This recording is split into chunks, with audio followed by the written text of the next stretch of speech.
ไปประกาศจับบักดังตะวันนี่ดูพระบาทขอ5 หลักเกือบ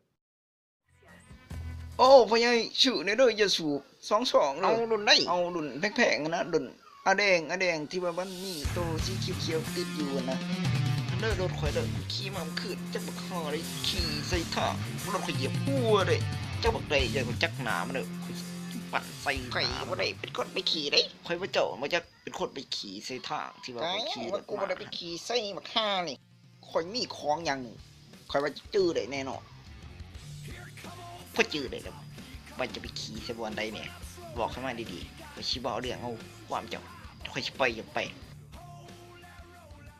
มันทั้งเวลาที่จะต้องบอกความจริง อยู่อันกล่องหนึ่ง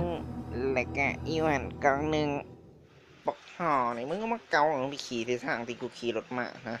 โอ้งาเฮ็ดเอียงข่อยไหนห้องน้ำมึงบ่มีบ่วะ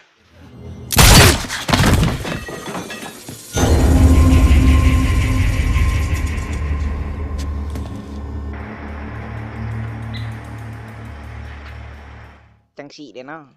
รอก็มีแต่คนอยากถ่ายรูปถ่ายวิดีโอ